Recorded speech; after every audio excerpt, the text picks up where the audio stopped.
Show started. I'm still down, Ben. I'm wearing black tonight. I'm wearing black after family night. I didn't see Family Night.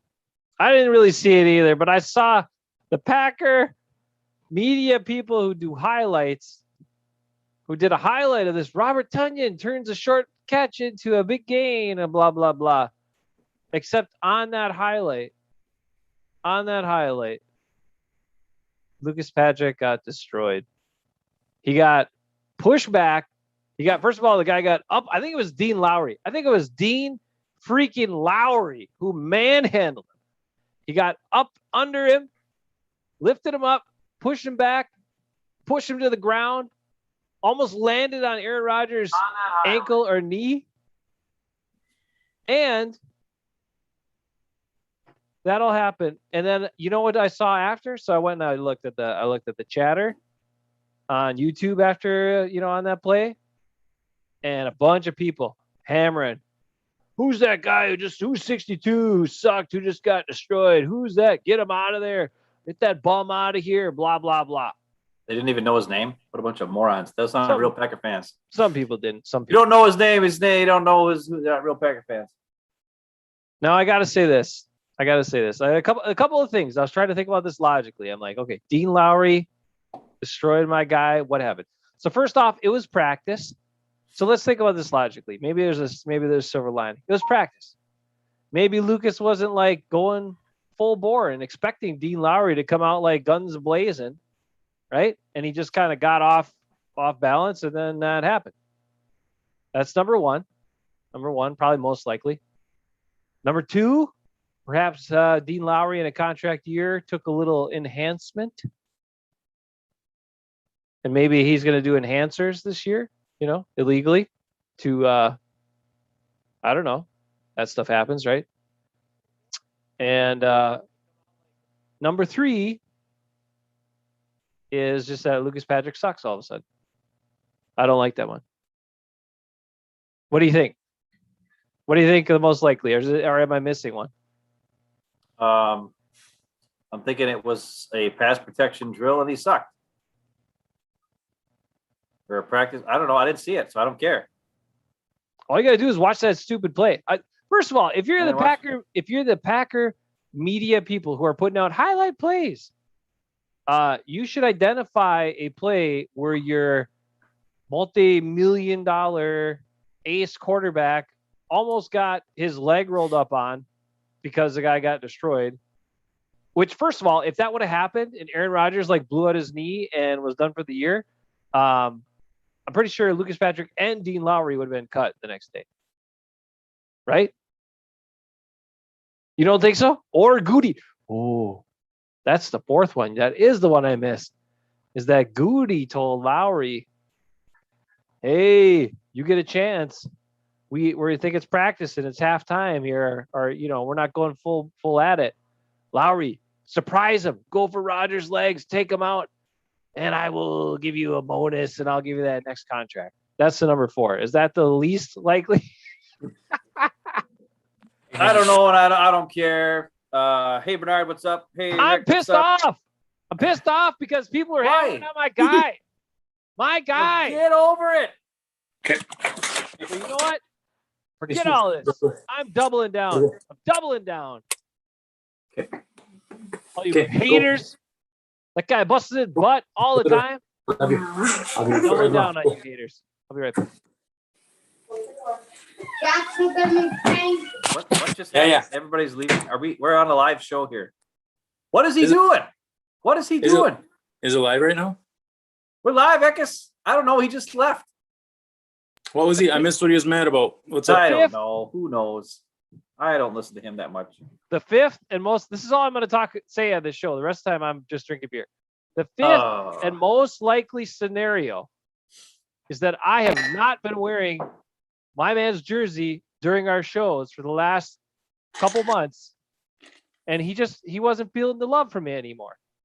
So that is the most likely scenario of all of them. So I'm doubling down on my guy.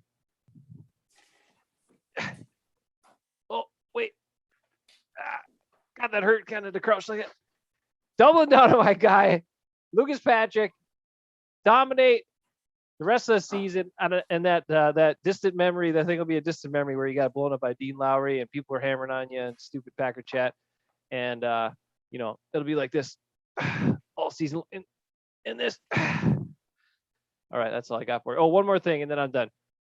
New beer tonight, Minocqua Brewing Company, Fair Maps. Oh, got the wrong way. All right, that's all I got for you. Take over the show. Eckes, welcome. Good to see you. We need your positivity, sir. It's okay. It's here. It was fun. I got to go to Lambeau and go to Green Bay, and it's always makes you feel good to walk around and see that, see all the Packer fans, see how much fun they're having. It was a good time. We went and I got to do a Paw Patrol train ride, so extremely exciting. Was building up for it, and yeah, my daughter made it through over an hour of Packer training camp, so Wow. that going for me.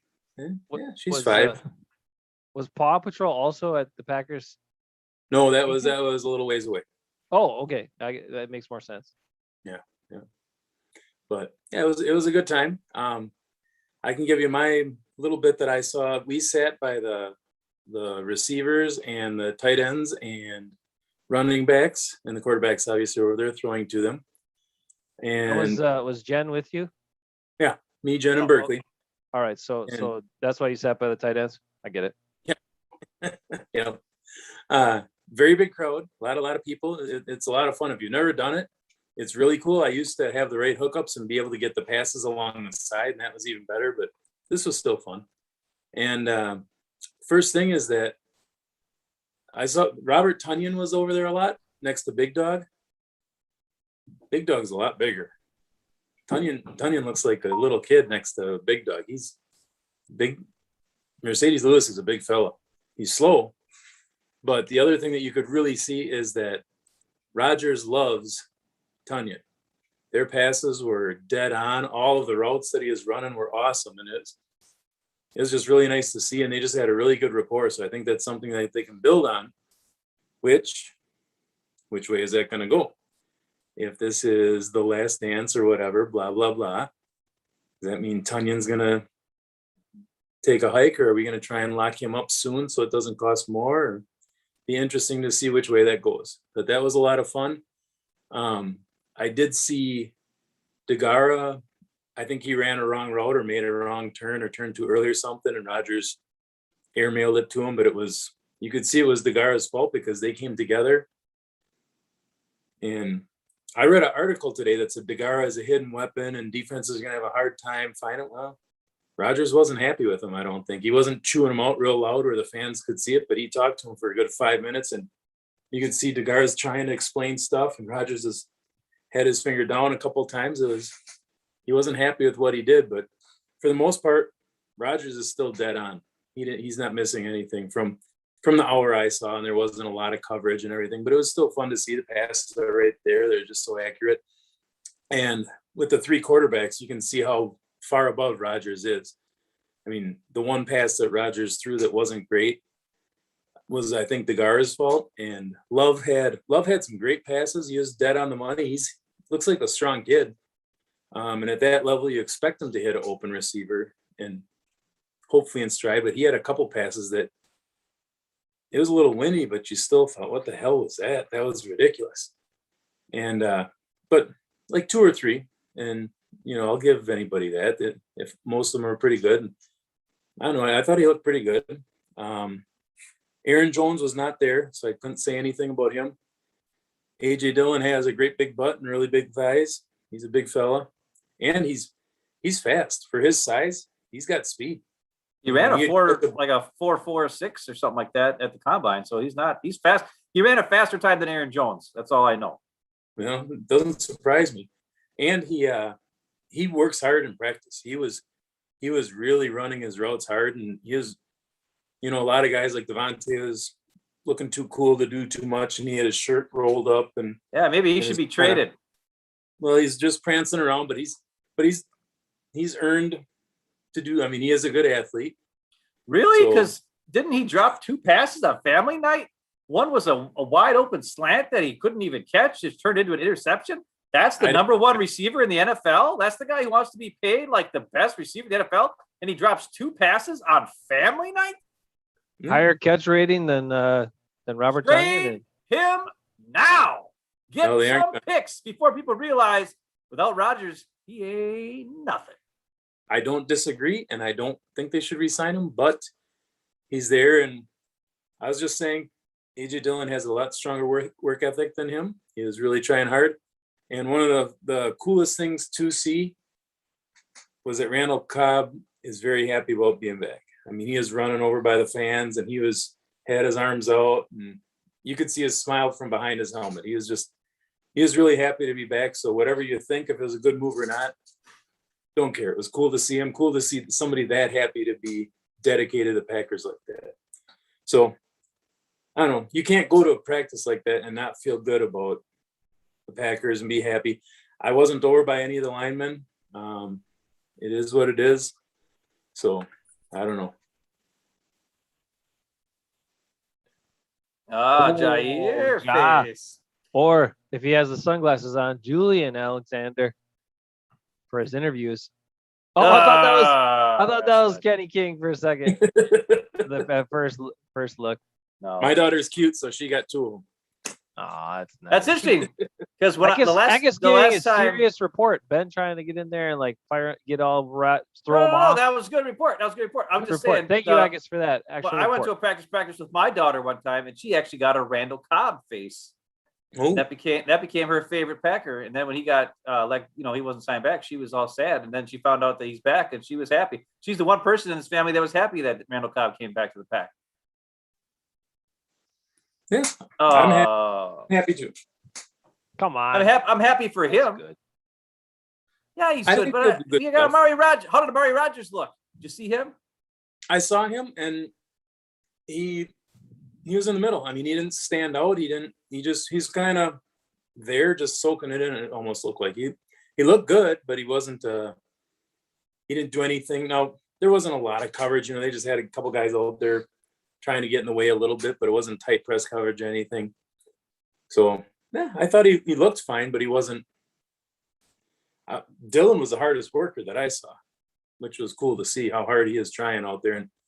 And I wonder if that pissed or made other guys mad how hard that somebody's working. It wasn't like who was that who said, "Hey, let me through that linebacker," who said, "Let him through to make the plays so he looked better." You remember that 2 years ago? No. Who the heck was it? There's somebody from the Packers who said that he told the younger offensive line, "Let me through to make a play" or something, so he looked better during practice. I'm guessing that's a Zadarius Smith. That sounds like a no, Zadarius it wasn't Smith. him. No, yeah, it was. Yeah, it was.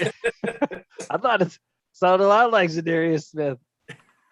But thanks for that report, Eckes. That's good. You can chime in with more stuff. Actual Packer fan who actually went to practice. All right, Rick, Bernard, how you doing? Oh, sorry, I was so upset. I'm feeling better. I'm eating craisins, drinking some Air Maps from Aqua Brewing Company beer, and I'm wearing my LP jersey. I'm feeling better. Now, Bernard, I know you say crazy stuff. What do you say this time? I know you say crazy stuff, but you gotta stop, man. I'm sorry, Jason, but Lucas is not that good. Come on, man. Come on. That's worse than when you say Kevin King is going to be like have 19 picks and be awesome or something like that. Come on. Lucas can do it. He's a hard worker. He's a good dude. He's going to do it. You watch. I believe in him. I got my guy. I'm bringing him all the love to Lucas for the rest of the season. No doubt. No doubt. All right. Eckes. How many receivers were at practice? There like 20 in there?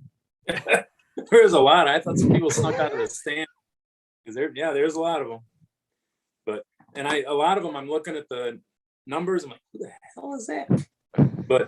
And honestly, how many of them are going to be there? I think they're going to keep 7 tops, and it looked like 13, 14. They can't keep 7. No, I mean, if they're going to keep 4 tight ends, because they might keep 5 tight ends. Five One thing tight They ends? can't keep Sternberger. they might they Sternberger's don't have out? to make a decision this first 2 weeks. So I just, who knows? if you got four, or if you even have four tight ends, you can't keep seven receivers. Or if you have five tight ends, you definitely can't keep seven receivers. So who's out? That's- So let's go through it. Who's in? Devontae, Lazard, MVS are for sure things, right? Cobb for sure. That's number 4. You got two more spots. Who's getting Mari those spots? Rogers is your return man. Mari Rogers, number 5. You got one spot. Who's getting it? I'd give it to Taylor because Taylor does a lot of special team stuff they're talking about. Yep. It Funchess comes down. Yeah. Funchess is probably the tallest guy. But I don't think he didn't do anything special. I don't know. And again, for what it was. Didn't they sign another receiver too? Yeah. Probably. Like, what if you got one spot? Listen, I the don't get Randall it. Cobb trade, the Aaron Rodgers GM move, was about the dumbest move of all time. I don't care how nice Randall Cobb is. We don't need him. And it's $8 million. Well, luckily it's only $3 million because they have the Texans to pay for $3 million and blah, blah, blah. But still, it was a butt-kissing Aaron Rodgers move, and now it's going to cost us. Our deepest position on the Packers is wide receiver. So here's what I would say to Rodgers. You pick your favorite guy. Which bestie do you want? Randall Cobb or Devontae Adams? And we'll trade the other one. And hopefully it's Devontae. Trade him. Get him out of town. Get him out. And then you know who becomes the feature pass catcher in this offense? The highest rated freaking hands in the NFL. Big dog, Mercedes Robert Lewis. Tonyan. Oh, okay. He becomes the guy who gets all the targets. And like you said, Rodgers loves him. Yeah, he can't run after the catch, but he catches everything, unlike Devontae. Jason, you're muted again. Stop muting yourself all the damn time. I'm eating. I helped you last week about that. I don't want to be rude, but you guys always give me a hard time because I find the similarities to Packer players and myself. Robert Tonyan is so much like I was as a player. He catches everything, but he falls down right away. Ask Rick. That's true. I fell down almost immediately after catching any pass I caught, but I caught everything that came my way. Man, Robert Tonyan.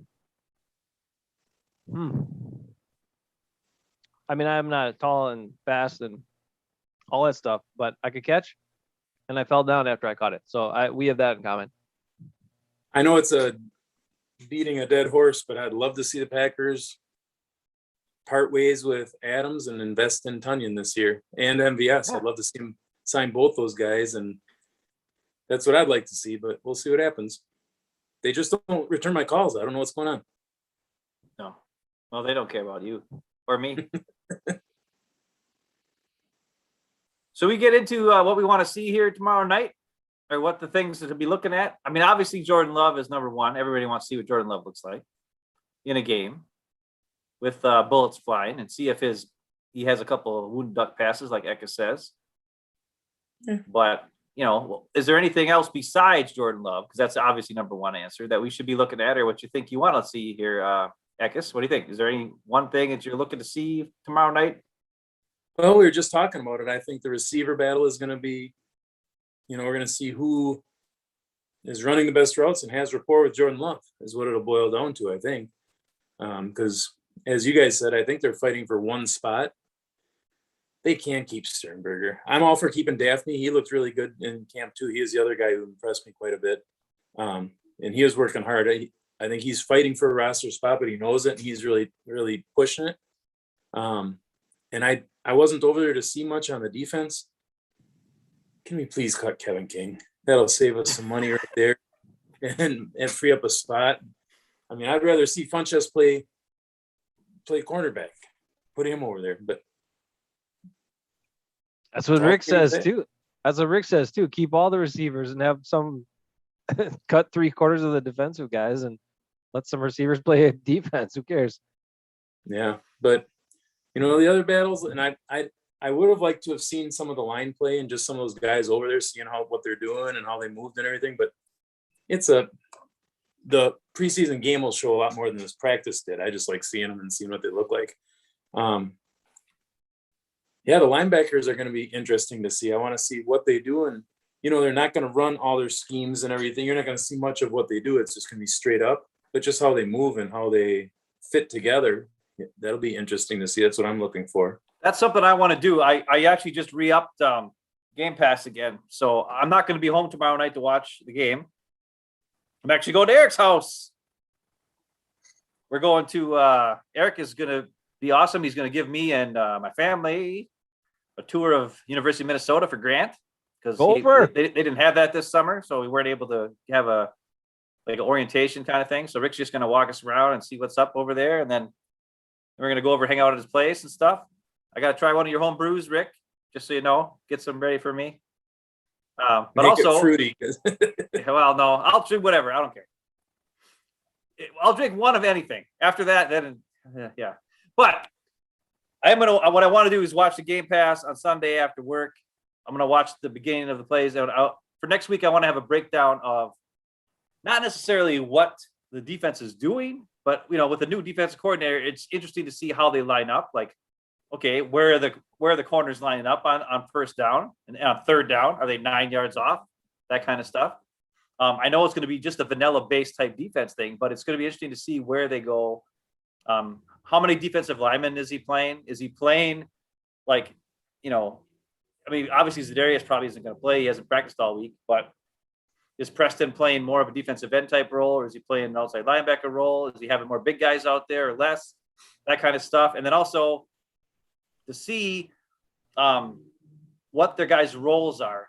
Because with Mike Pettine's defense, the defensive line was able to shed blocks, try to get in the backfield, make a play, and then the linebacker has to clean up the mess. Remember when Blake Martinez said that? So it's be interesting to see if Joe Barry's defense is going to be more the defensive linemen have to hold their spot, maybe take on two blockers or one, so that the linebacker is clean to go make the tackle. So that's another thing I want to see with the first defense, the first series or however long they play. And also to see who's out there, obviously, that kind of stuff. But mostly see what the defensive line is doing, and then where the corners are lined up, and just to see what type of basic idea he's looking at here. Is it going to be the same type of things before? We're doing a penetrating defensive line that leads to big gaping holes at time, or possibly a big play if your player is good enough to do it, or is it a thing where you're, holding down the fort so that your linebackers can be free? So that's going to be one thing I'm looking for. Matt LaFleur, Ben, told you what something you could look for, which somebody asked about Preston Smith, about him as what they're going to do with him, how much time is Gary going to see, these different things, this season and all that. And he talked about Preston Smith, and he said, he does so many things for us. I mean, he drops into coverage, and oh my goodness. And so I'm telling you, it seems like the Preston Smith coverage role is going to continue, which we all know is really successful. If we can just pair that with a Tyler Lancaster drop, I mean, then we're golden right there. Well, Z ain't going to drop. All he ever wants to do is go for the quarterback. Z just goes for the quarterback. I know, every play. He would get an easy pick because the quarterback would never expect him to drop, right? So let Z drop once in a while. It'd be crazy. I don't think he's fast. He'd never keep up with anything. He might knock down, but you never know. Yeah, he probably wouldn't catch it either. He probably would have a hard time catching it. Who knows? I said, Aaron Jones wasn't at practice. Is he still dealing with foot or hamstring? Isn't it? Hamstring, but it's not. They're just not. He doesn't need to practice. They're worried. A lot of people have been talking about the battle with Taylor and what's the guy's name they drafted in the 7th round? Hill, Kylan Hill. Yeah, Hill. You've been talking about those two guys and how Hill looks great. Andy Herman was saying today on his podcast that with Aaron Jones out, whenever there was a third down play in practice, Hill was the back on third down, not A.J. Dillon. A.J. Dillon was ready to go. Hill was the third down back. So that's interesting because he has to know pass protection then, because that's a big key for, especially with Rodgers at quarterback. That running back, as you know, the Jamal Williams role is a very important pass protecting as well as catching out of the backfield. So, if Hill's good at that, awesome. A lot of people are saying Patrick Taylor looks great, but he's kind of like another A.J. Dillon type. And since A.J. Dillon is a second-round pick and he's undrafted free agent, he's probably a practice squad guy again. But that's going to be interesting to watch those two guys. But, Taylor and Hill. But I'm not really too worried about running back. Obviously, we got two really good ones. I'm not worried about that. As far as offense goes, what I'm interested to watch, this is what I think you should be watching as Packer fans on offense. Who lines up at the interior positions at guard, and when do they line up at the interior positions at guard? And also, does Billy Turner ever line up at guard in this first game? That's going to be interesting because hopefully they don't do that. But with Kelly signed, you've got that an established veteran who's a pretty solid player to play tackle now, right? You also got Jenkins, who they say is the greatest freaking thing since sliced bread, playing all the freaking offensive line positions of all time, right? Well, he's starting to left tackle. Do they move Billy Turner into guard and make us all sad, or will they actually put out Runyon Bunyan, Lukey Patrick, or apparently this Ben Braden guy who they think is really good or whatever? I want to see if he's as good as everybody says he is and see what type of lineups they have, and then how long is Josh Myers going to play? He's your only center, really. I mean, Hanson's there. And yeah, those other guys can play different spots, but he's also a rookie. So do you want to give him a bunch of time? But do you want to have him maybe get hurt and he's your starter? That's going to be interesting. So it's going to be, I'm actually on offense. I don't even care. I'm looking at Jordan Love's passes, obviously. But I also want to see who's lighted up where on the interior of that offensive line, because that's going to matter.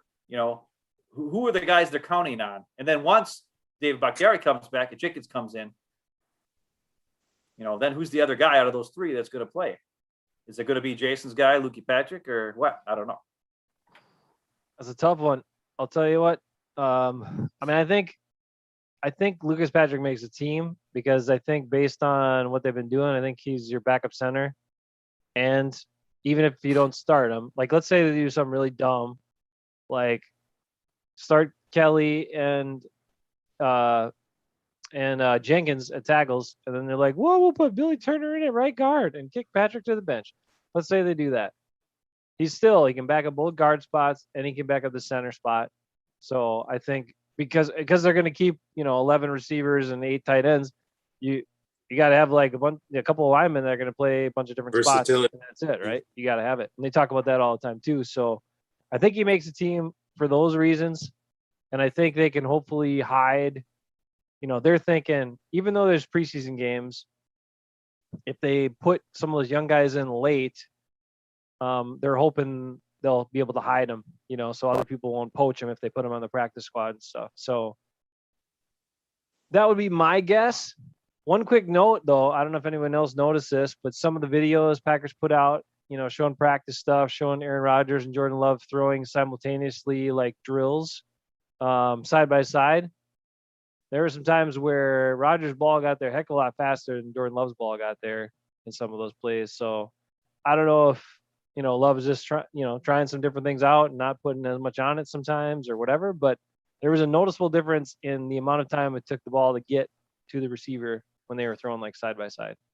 Well, what about Kurt Eckes? Did you get to see him throw? Because when they had the workouts originally with him and that other dude that they signed back in June, and they showed some of the workouts on Packers.com, and I watched his ball, and I was like, and I thought he had long hair at that point, but he must have cut his hair since then.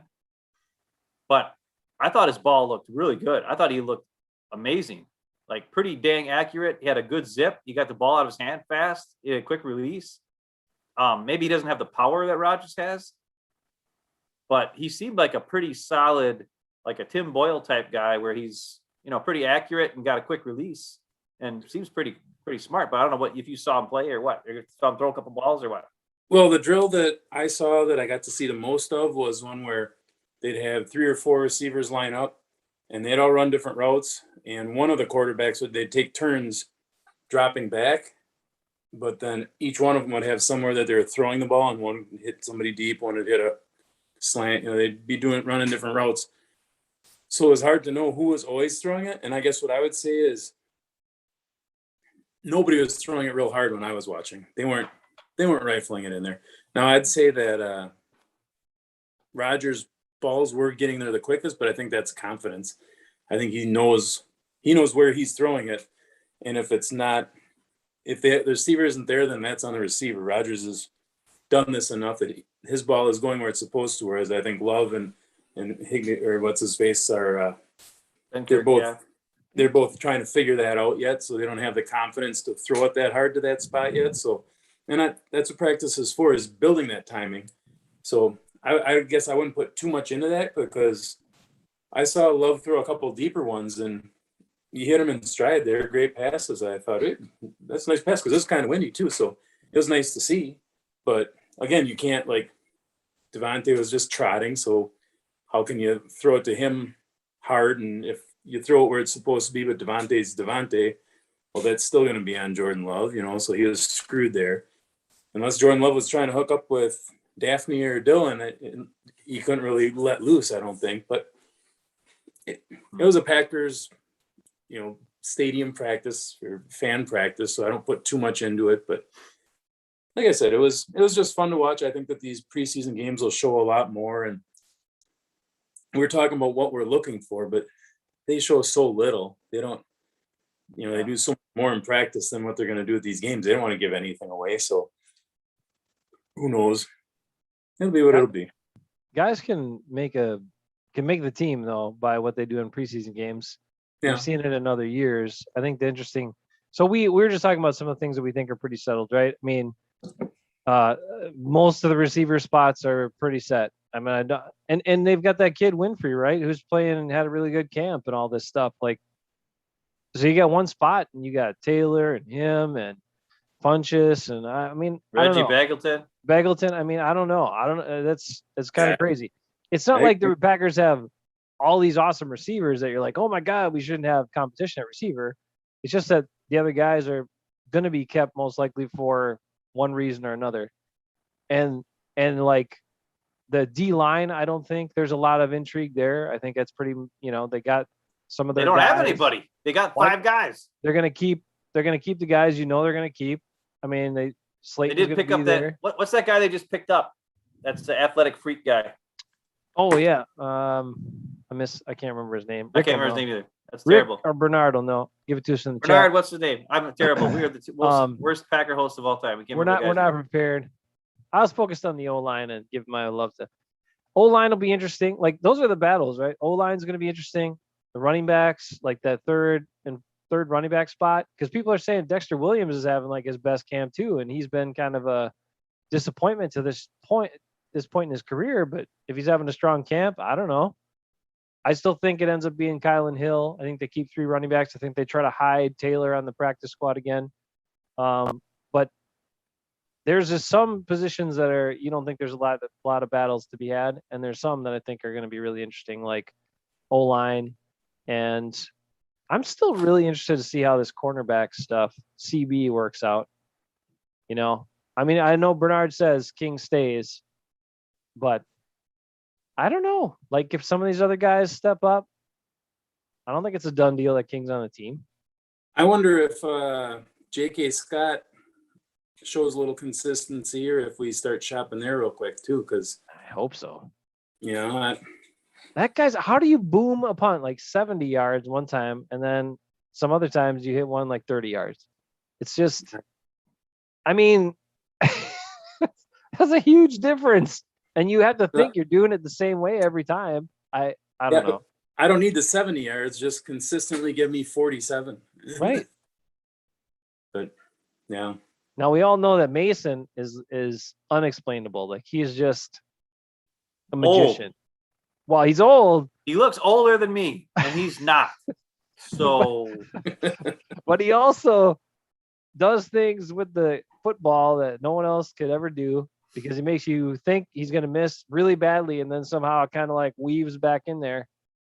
and comes around. And so he knows what he's doing, even though it scares the crap out of me half the time. But Mason's, I still have a lot of confidence in him. I don't understand how you make the ball go like this on one kick. Like some guys, I know they play a fade or they got his kind of a banana that comes back in.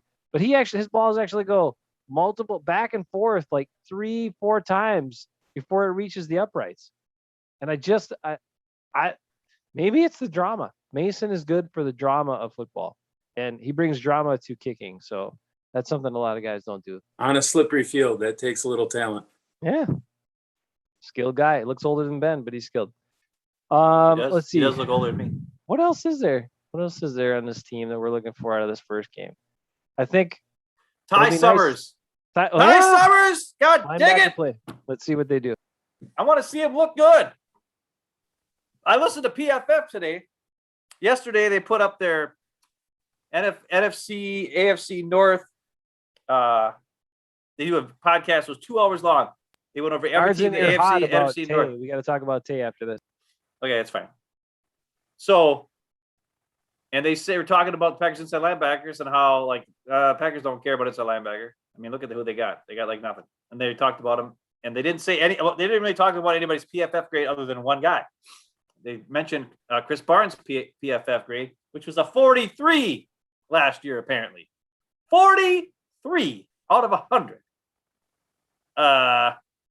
Yikes. That's our starting middle linebacker. Now, I don't know if they know what the heck they're supposed to be doing or whatever. I have no idea. But one thing I will say is Chris Barnes, in his interview I watched, people were mentioning he looks thinner and maybe a little faster. Maybe he said he lost some weight in the offseason. He wasn't that big to start with, though. I know. Only like 230. He's down to like 220. I want my middle linebacker to be able to hit. Ooh. Well, okay.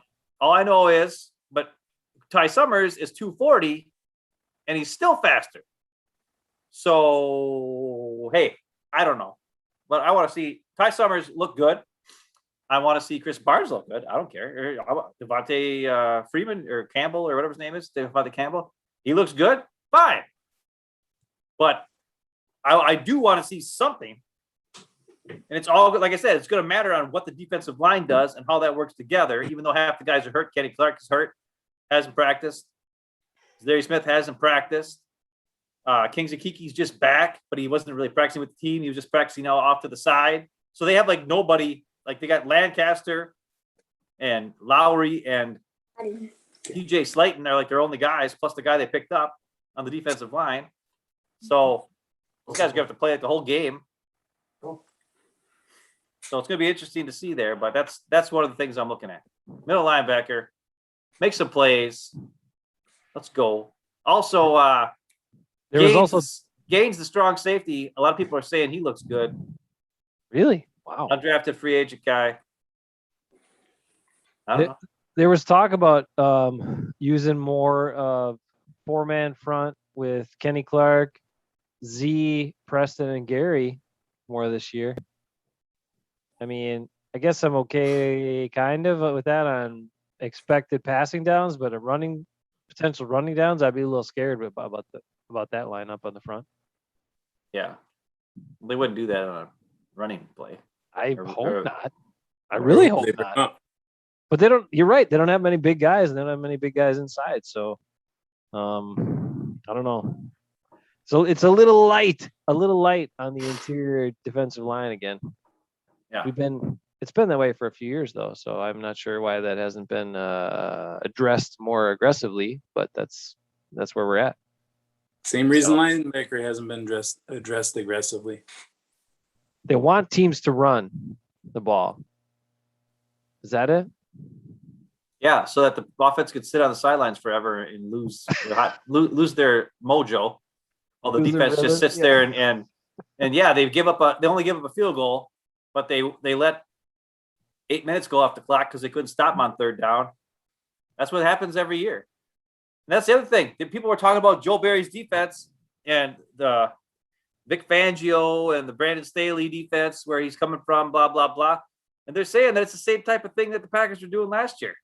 You invite the opposing team to run against you, and stop the pass. Well, that is dumb because then you'll end up going against Delvin Cook and he'll run all over you like he did. You got to stop both. I mean, the Packers proven that they could stop the run. They did it against the Titans. They were awesome. And what did they do? They played 3 down linemen. Gee. And who was in there? Lancaster, knocking people out. He's not a super speed guy. But you know what he does? He takes on 2 dudes so the other guys can make a play. Yeah, Lancaster's kind of like he's like that. He's like but I'm saying maybe if there's no room for Lucas at offensive guard, maybe he can flip sides of the ball. He'd probably throw some dudes around. That wouldn't be bad. Play some D tackle. Or he could just be a 2-way guy. If they got to keep all those receivers, he's 2-way. He's a 2-way guy. Rotational guy, backup offensive lineman, rotational defensive lineman. Lucas Patrick, he could do it. Oh my God. Now I'm getting really excited. Okay. I do like Kylan Hill though. I think he's going to be in there running back. It'll be cool to see some of the running backs actually in live action too. Cause like all those drills and all this other stuff when they're not really tackling, it's hard to really get a gauge on these guys. So to see who can make people miss, to see who can break tackles in a live game against guys who are also trying to win jobs, that'll be pretty cool. And I'm hopeful, all that stuff works out and that it'll be interesting to see how like Love runs the offense, how the pace of the offense, Bankert when he's in there, like how all that stuff kind of operates, because those are some of the things you like to see game action that's different, right? Because the clock's on you, you got to do it. Yeah, I mean, just like there can be players that are great in practice. I don't care if it's the fastest drill or the best hands or whatever, but when they get in a game is where the rubber meets the road and where you see what they do. Like my man Jake Kumro, I don't know if he's the best in practice, but when he was in a game, all the guy did was break tackles. You saw it time and time again. And I mean, so I don't know if he was great in practice or not. I never got to see one of his practices, but when he played the game, that's all he did. So I don't know if players like that step it up and their balance is better when they get hit or whatever, because you don't do that unless you're going against a rookie in practice or something where they're actually trying to show off. But otherwise, practice ain't the same. I was watching Jake Kumro today. Were you? Yeah. The Bills were on NFL Network today against who the heck were they up against? I can't remember who. Oh, Titans. Or something like that. I don't know. But the Bills are on. No, Lions. Bills against the Lions. That's right. Because Jamal Williams. By the way. How's Jamal Williams doing? Terrible. How's 1 yard, Boyle 2 doing? yards per carry. I didn't see Tim Boyle. I just saw Jared Goff. I stopped watching it. But they showed the stats for the 2 Lions main running backs. And then they showed pictures of them, next to their stats, right?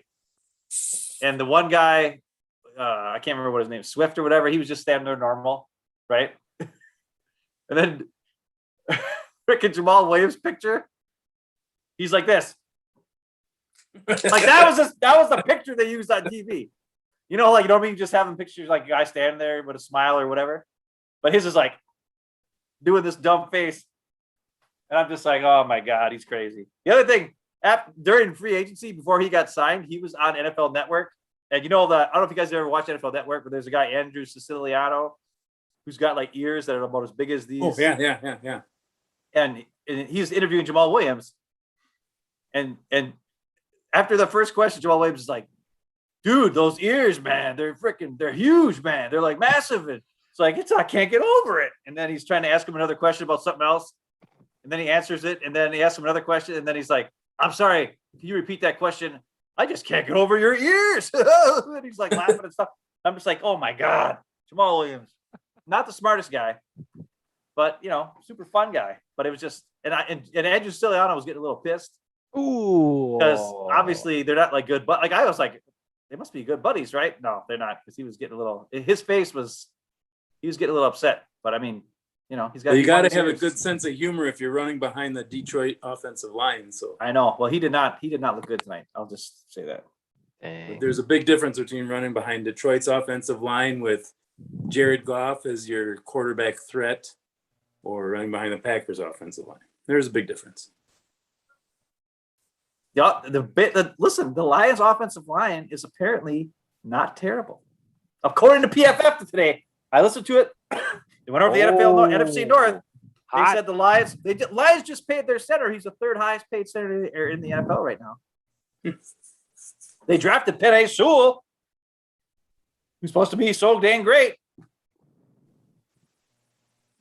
So They'll it can't be that bad. I don't know. I just look. Jamal Williams, at least he got some money, so got a contract, got to keep playing football. So there you go. Good for him. He's a fun guy. I don't know. You gotta trying to be a professional interview guys. You also gotta, if you're interviewing football players in the off season, you gotta have a little bit of a humor and be able to take a little, make fun of yourself a little bit if somebody's going for that. Why not? Well, I think he was fine the first time, but then he did it the second time, and it wasn't. And I'm not saying it wasn't like it was like he was like laughing at him, like laughing at how absurdly huge his ears are. It was bad. I wish I could. They are big ears, though. Oh, they are. Yeah, I'm not. I mean, it's true. It's part of the gig. He probably heard a lot of stuff as a kid, but he's also on TV now. So I mean, I don't know. You gotta. Hey, you get what you get, and you don't throw a fit. That's the thing I used to hear all the time. Maybe I told my kids that. I can't remember. Anyway, whatever. That's what we should live by. But other than that, I think I don't know. We'll see how the game goes. It's gonna be kind of fun. That one's in Lambeau, bringing fans back, and Packers are excited, so that's all good. What about last thing, I guess, before we wrap up here? Did you notice anything? Well, did they do any special team stuff while you were there? Not while I was there. I didn't get to see. Well, I could see some of them, but the drill they're doing. I mean, a lot of their stuff in practice, they ain't working too hard, and they're just going through steps. The punter would pretend to punt, and they'd shoot the ball out of the thing, and they'd run guys down there with pads, and they go to their block, and they kind of hit them and go to the next person, like take 3 steps past them and stop. And so Jen even asked, she's like, "What the hell are they doing?" Not a whole lot. They're just trying to get their who's going where, so you don't both go to the same guy and get blocked by one guy and stuff. But it wasn't intense, but it didn't need to be. I'm sure they get their work done at some other point, but I didn't see a lot. I saw Malik Taylor and Amari Rodgers catching the punt returns or whatever. So for whatever that's worth, and didn't see any drops, so that's good, but shouldn't have seen any drops there.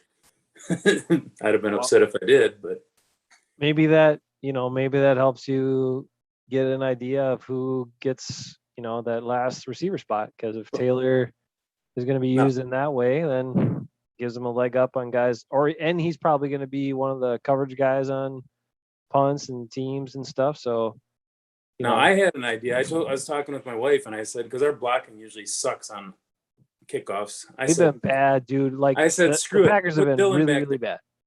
Put Dylan back there. Let him catch it. Just let him get 10 yards of steam going, and let somebody try to get in his way, and just let him right through. Or who's that other running back that they're not sure make the team? That Taylor. Yeah, keep him and let him try it, and just freight train him right through. Can't hurt if we're not doing any blocking. Let's try it. They've had, I think I looked at that recently, and the Packers special teams. So we know the team's special teams coordinator has been a revolving door for a while now. They've been really bad. I mean, they're kicking, their field goal kicking is pretty good unit, but other than that, we're not very good most of the time.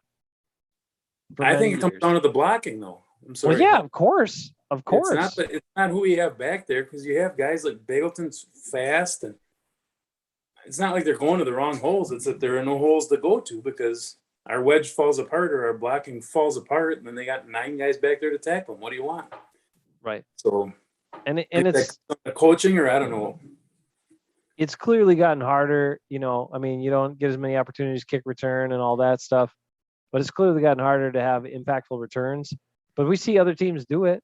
Other teams do it against the Packers. So it's part of the game that the Packers have lacked substantially. And I think I can't remember. I saw some graphic recently that talked about how they were like 30th and some. So in like special team stats, whatever the different categories were, they were like 30th in one, 31st in another, 32nd in another, and like 23rd in the other one. And it's just, I mean, they're like basement for special teams. It's just insane. Like that's a part of the game that helps sometimes people win games if their offense isn't as good or their defense is a little lacking or whatever, or you're in a really tight matchup. A play here or there on special teams, impactful play, can help you win the game. And the Packers have not had any of that. What was last? When was the last return touchdown you remember, Jason Eckes, for the Packers? I don't know what. I was gonna say, who's the last All-Pro you could remember on special? Oh my God! Well, I mean, other than a kicker, right? No, We know who it is. We know who it is. Number 32. Really? I thought Micah Hyde was a All-Pro special temer. Not special teams. He didn't. Dang, he should have been. He's All-Pro in my heart and as a person. Travis Jervey. That's probably the day after that idiot pulled his braces off with the players, but who knows? He did that too. So he wasn't a break guy, but I liked him. Maybe it's my Micah Hyde bias, but Micah Hyde is the last person I remember returning a punt for a touchdown. He was, I think. And he had been on the team for how many years? Yeah, I can't remember one, but come on. Jeez. Should have looked that up too. You need a stats guy that can look this stuff up. I know. That's right. As we think of it, feeding it in our ears, tell us what to say. That's how most of those shows work. Okay, that's all I got for you tonight. Before we go, in the chat, if you're still hanging around, congratulations to you. You stuck it out. Put the player you're most excited to see in a game tomorrow night. Ben, then we'll go to Ben and Eckes and me. We'll all give ours. But if you're still on here, give me one player you're really excited to see tomorrow night. Ben, who are you excited to see tomorrow night? It's Jordan Love. I mean, come on. It's the number one answer. He hasn't played in 603 days. He hasn't played a football game in 603 days. Think about that. He needs to play. We need to see what's going on with this guy because that's just all there is to it. Let's see the guy play. Let's see his body language. Let's see how he commands the huddle. Let's see how he runs the offense. Let's see how he reacts with his teammates. Let's see how he gets coached by the coaches. And can he produce on the field? That's what we want to see. And let's see who he's in there with too, because he's going to get a chance to run with decent players. You know, they're not going to have I know they want to have Devontae and probably Aaron Jones and whatever, but he's still going to get a chance to be out there with some of the good players. So I agree. I'd like to see Jordan Love and see what he brings. And it doesn't have to be perfect. I don't expect him to be perfect, but I just want to see him hopefully try to show off. I think that he wants to look good. You know, nobody wants to look bad, but hopefully even this little stage isn't too big for him because it could get bigger pretty quick. So Rick wants to see TJ Slayton to see if he's the real deal or if he's going to get pushed around a lot. He's a huge guy, but it takes more than just being a huge guy. You gotta have leverage. You gotta be able to, have good technique and stuff. Because otherwise, these guys can push you around. So it'll be interesting to see how he plays on the line. I like that take. I mean, for me, come on, it's Ty Summers, guys. For me, like I want to see him in the game. I want to see him get some significant time. I want to see if he can be, whether it's second team guys or whatever, if he can be flying around making plays. Because if he can, they got to recognize that. Joe Barry's got to be like, look, I know we had this guy and this guy we signed and whatever, but this guy just is fast and he makes plays and he flows and he does stuff. We haven't had that. Let's do it. Let's get him in the game. 44, put him in there. That's what I was going to say is, do you think Ty Summers could do anything during these preseason games to be the starter? Because, I mean, it seems like he does make a lot of plays and he does show that he's better than who else we have. And he's still, third on the depth chart? Or, I mean, they just, for some reason, they aren't moving him up. So what does he got to do? I think there's two things that have to happen. I think he does a good job of recognizing things, and I've proven that in past videos where he can recognize what's going on and then run to the ball. His coverage skills are good, but he needs to understand sometimes he needs to be able to sometimes break up passes. He usually doesn't break up passes. The guy will catch the pass and then he'll tackle him. The other thing is he needs to prove that he can tackle and put his head on the right side of the body that Jason talks about. He always has it on the wrong side. And also, we also need to see Chris Barnes and Campbell, maybe not make plays. Hate to say it. Or be too slow. Or be too slow to not get to the area. Like if Ty can do what he has been done, which is get to the right spot and then also make the tackle and also be a good communicator with the team. So I think that's another important thing. I think the coaches are going to want to see no mess ups with the guys, and if Ty can communicate that with everybody and everybody's on the same page when he's out there, that's a key component, then as opposed to other times where maybe guys aren't communicating right. I don't know. So those are things that we got to see from Ty. Good communication, tackling, and then just keep doing what he's been doing, where he goes and he reads the play, makes the tackle, gets there. He's got speed. He's got smarts. He knows what's going on. He just got to tackle and he's got to communicate. And then, probably, I hate to say it, but probably Chris Barnes or Campbell's going to have to stink it up a little bit, or just not quite get there, or not quite be as dynamic a player. And it's all going to depend on what that defensive line does. Like I said, if Joe Barry does the same crap that Mike Pettin did, it doesn't matter, because the linebackers are going to look stupid half the time because the defensive line is just running through and trying to get past their guy, and then the linebackers are left to clean up the mess. But if the defensive line plays smart, and just tries to contain so that the linebackers are free to make a play, that's going to actually benefit Ty Summers. So the system will kind of be the key on that. See what Joe Barry does. If Ty Summers can get through the wash and attack and make plays. I mean, a lot of people have said Joe Barry's defense is more free. There's more freedom for the players to use instinct, which could, get you out of position and if you guess wrong or whatever. But if he can get through the wash, attack, and make plays, that will be different and that will stand out. But let's go back on this real quick, just to give you some perspective about this, guys, about Ty Summers' opportunities versus not, what he's been able to get opportunities to do. He was a 7th round pick in 2019. 226th pick overall. He didn't get much playing time in his rookie season in the preseason.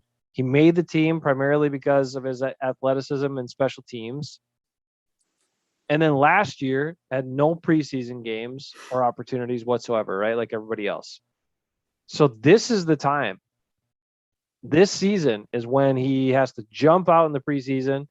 If he does, I think he can change their minds. I think he can get some playing time and maybe work his way into starting role, but he's got to show up. He's got to show it in these games, in these preseason games right now. Well, the key thing is Kamal Martin has obviously dropped way down the depth chart for whatever reason. Where last year he was number 2, all of a sudden now he's down to like 5, 6. So, and McDuffie's been hurt, their draft pick this year. So really the only 2 obstacles he's got, would be Campbell and Barnes, because Owen Burks is Owen Burks. I mean, come on, he's not going to do anything, is he? Are we giving up on him after this? I don't think he'll make the team, do you? Everybody's been saying he looks great in practice, but he always looks great in practice. And then in the games, he doesn't cover anybody. He's not anywhere near the ball. It's like guys run routes right at him, and they just I've watched the tape.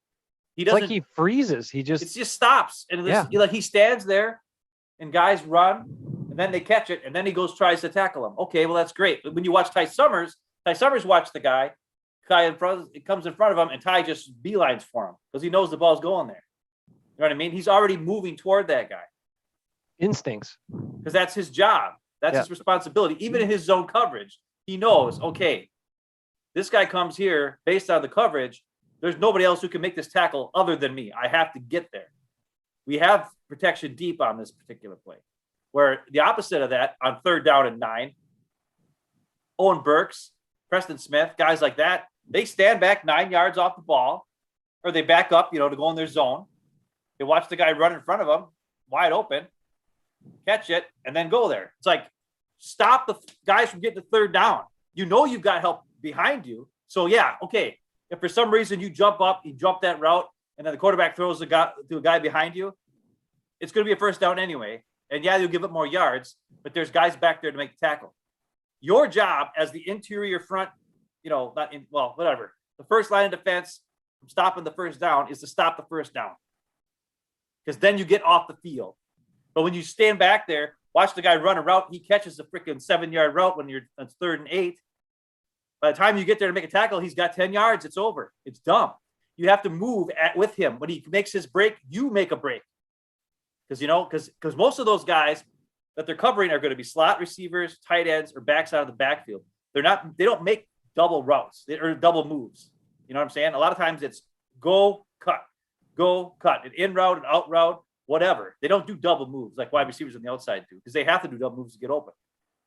So as soon as that receiver makes that cut or that tight end or that running back, go.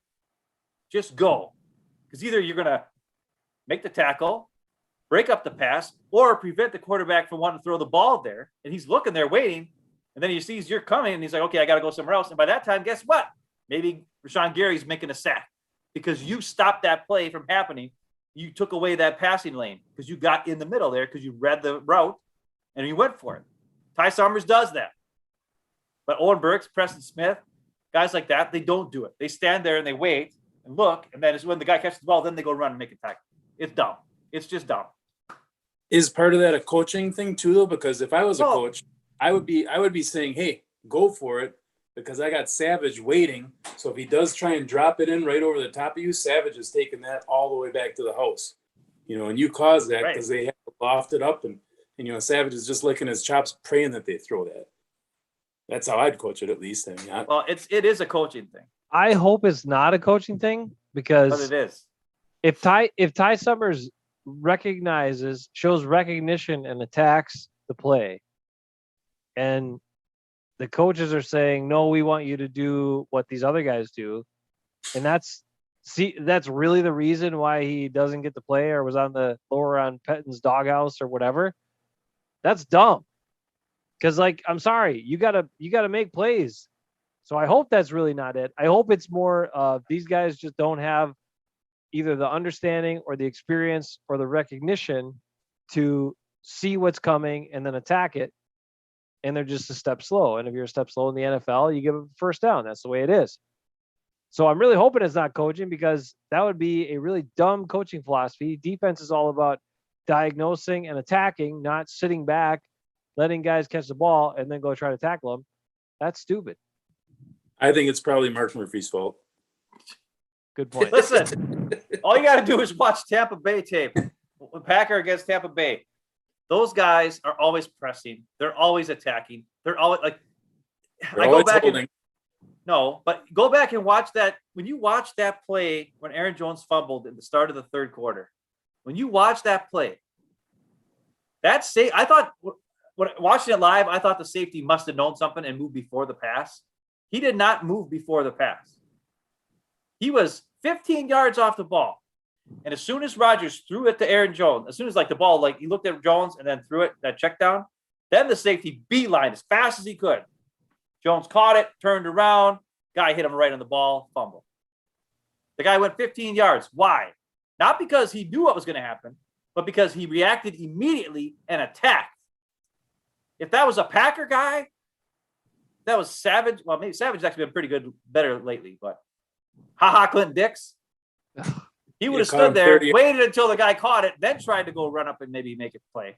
And he'd be running backwards and right along with him and give him 25 yards instead of stopping him ahead. But that's a good that if you remember that, everybody in Packer play remembers that play. It's a terrible play. It's my favorite guy, but it was a terrible play. But that safety did not move until Rodgers threw the ball. And still he had enough time to get up there and make a play. And it's all based on, and he didn't have to read it ahead of time, nothing. He just reacted to Rodgers, went for it. And that's something that a lot of the Packers players don't do. And it's just what are you doing? For a long time. When was the last time we had guys that attacked? It's been a while. Especially in a zone. I mean, if you're playing man, that's different, right? If you're worried about your man, that's fine. But Preston Smith and Owen Burks, those guys are going into zone blitz, right? They're backing up into a zone. and watch the quarterback. Don't worry about other, like, keep your eyes sort of here, but also watch the ball, right? Watch the ball, then sort of watch the receiver. But whatever. I don't know. What am I to know? I'm an idiot. Why was Clay Matthews good at inside linebacker? Because he attacked. And he was fast, and he didn't give a crap. He just went and messed stuff up all the time. He was awesome. His best year was when he was played inside linebacker. Honest to God, he should have been inside linebacker his entire career. He should have been. He would have been a Pro Bowler every year. He would have been. It's interesting that you bring up Clay Matthews. I wasn't going to bring this up, and I know you want to end the show, and I do too, because I have to go to bed. But I found something, and I wasn't even looking. It just showed up. Now, I don't know. Sometimes, I think your phone can hear you say stuff, and then it just puts it on there, and it really pisses me off. Yeah, I know. It really annoys me. Did you know that Mark Tauscher tested that out? So, I'll give you a quick side note here. Mark Tauscher has this show, Willie and Tausch. He's done for a while now, whatever, right? In Madison, based out of Madison here. And so Tauscher was like talking to Wildy one day back when I used to listen to that, about how he's like, I think my phone is listening to me and like doing all this stuff, and it puts things on here just by here's words you say. And he's like, I'm going to test it out right now. They're like on the air on their show. And he said, I've never been to Wyoming. I've never done anything in Wyoming. I've never even searched Wyoming on my phone. He's like, I'm just going to say Wyoming right now. So he gets his phone out, turns it on. He's like, Wyoming. He says it a couple times. Then he came back on the next day, and he was going through all the crap on his phone that was related to Wyoming, like that was popping up on his Facebook, on his Google, and like everything else. And he's like, I did not search any of that stuff. I didn't search Wyoming one time. So your phone is always listening. They're always listening, and they try to figure out. Yeah, they try to plant stuff on you. Anyway, go on. It's creepy, man. I don't like it. It's like some Matrix crap. I'm not feeling it. But anyways, for some reason on my YouTube feed, there was an interview with Clay Matthews on the Dan Patrick Show right after he got signed by the Rams a couple years back, after the Packers, cut him or whatever they did. I can't remember if they cut him or just let him go or whatever it was. Then, of course, they drafted Rashawn Gary and just gave him his number right away, which was, I didn't like that either, by the way. I thought that was a little disrespectful. But anyways, and I'm not even a big Clay Matthews guy. I was just like, I like Clay Matthews, but anyways. They were talking about how, he was, because Dan Patrick asked him, about the situation. And Clay Matthews is like, yeah, they just let me go. And that was the end of that, or whatever. They didn't want to bring me back or whatever, blah, blah, blah. He's like, yeah, that's kind of, interesting. He's like, and he asked him what happened. He's like, and he said something about the Packers doing that. And he talked about Jordy, and he talked Jordy Nelson. He talked about TJ Lang and some other guys. And then Dan Patrick asked Clay if he heard from Aaron Rodgers after he got cut. And Clay Matthews said, oh, yeah, I got a text. He's like, Jordy got a big page in the paper, and TJ Lang got a big thing, and I got a text from Aaron. And then Dan Patrick's like, wait a minute, he didn't even call you? He's like, no, I got a text. So the guy who didn't care enough about Clay Matthews getting cut that he barely had time to text him and say, oh, sorry, dude. Now, all of a sudden, it's so disturbing to him that Clay Matthews had to be named that he got I don't think cut. Clay Matthews was in his list. It wasn't on Rodgers' list. No, he wasn't. He wasn't? I don't think so. I don't remember hearing Clay Matthews' name. He was in there. He said Clay Matthews. He said it before. He said Micah Hyde and Casey Hayward. But anyways. Oh, maybe that could be. I just remember Micah Hyde a lot. Yeah, I know. Once he said Micah Hyde, you forgot everything else. I know. But anyways, what I'm saying is, this whole thing with Rodgers is a bunch of diva crap that I already told you guys before. Stop it. Until it happened to him, he didn't give two craps about any of those guys. And then once it happened to him, oh, crap. Now it's about the people and the people and the people. Well, as far as I'm concerned, his good buddy Devontae, trade his ass right now. Let's get something for him. And at the end of the year, don't frickin' sign frickin' Rodgers to some big stupid contract. Trade his ass for 3 first-round picks. And Goody might screw all 3 of them up, but I'd rather have him do that and sign back trade Devontae, sign back Tunyon, MVS, get Jair under the fold, You don't have to even get to his 5th-year option. Just give him the freaking extension because 5th-year option is going to be like one of the top 5 highest paid corners anyways. Might as well just give him a big deal and get it done with. Boom. You get all these really good players signed under with the same money that we would have had to pay Rodgers and Devontae Adams. Do not sign back Devontae Adams. Trade Aaron Rodgers. Get a bunch of young players signed up. Let's go into the future. But this year, we'll use Rodgers. I like him. But what's the thing if they don't get? What if they get 1 first-round offer? And I mean, what if they don't get much for Rodgers at all? Where do you draw the line? Trade him. I don't like him. I'm sick of him. He's a diva baby. Goodbye. I don't agree with all of that, but I do think this should be I don't Aaron agree Rodgers. with all that. Are you gonna do the? I Goody? had the Goody? eyelash You or the Goody? something in my eye. Anyway, Goody? I don't agree with all play that. Poker, play poker with the Goody. No, but I think Oh, I do think should be Aaron Rodgers last year. It's the Packers need to. They need to move on. They got to blow it up, and they got to sign a couple of key guys back, and they got to start. I don't know that Jordan Love's the answer, but maybe we'll find out. it's Kirk Benkert. That's Maybe. the guy.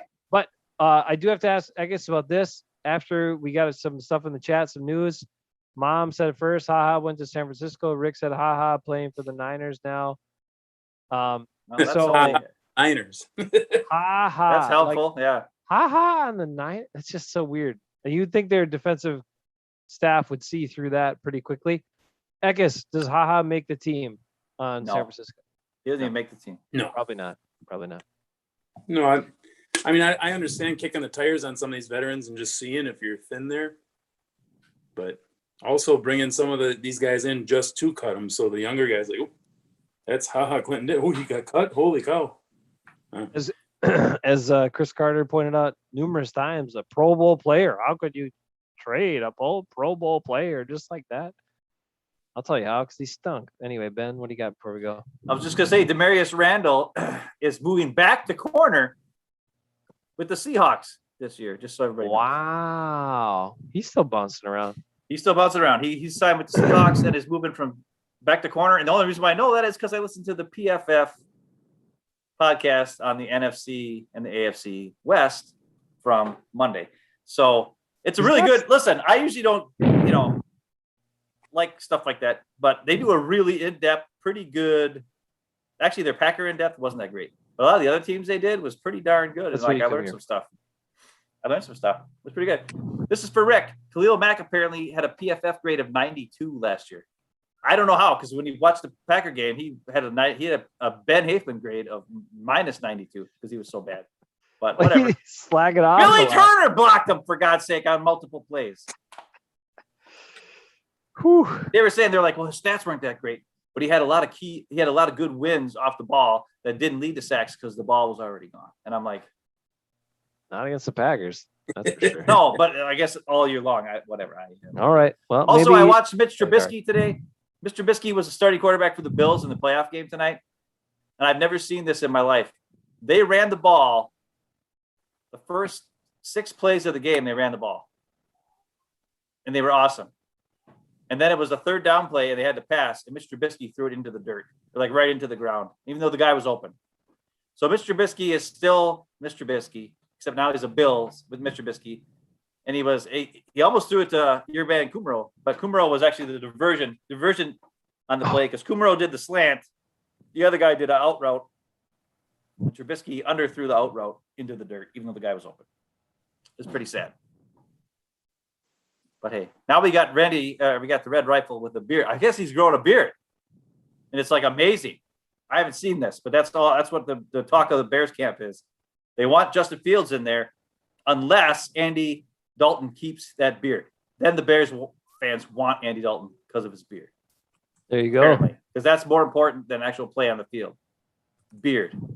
Beard. I tell you, beard puts people over the top. It's been that way for many, many years. And a red beard at that, like a red big beard. red bushy, they said that like it flows like a Wow. like an 80s flow haircut, like George Michael Yeah. from Wham. That's probably like Eddie. put some- His beard looks like George Michael's hair in Wham. Wow. He probably put some product in there and really forms it Yeah. down.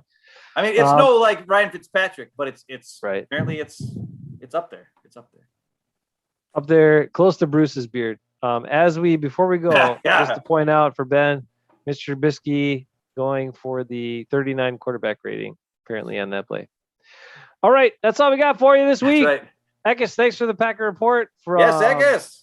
Who's actually Eckes has been in the Packer Report many times with his That's true. He was in the words. Packer Report that one time. Packer Report Lots of numerous times. times. Lots of times. Oh, okay. Lots of times. I was happy when they drafted Aaron Rodgers. I got the article to prove it.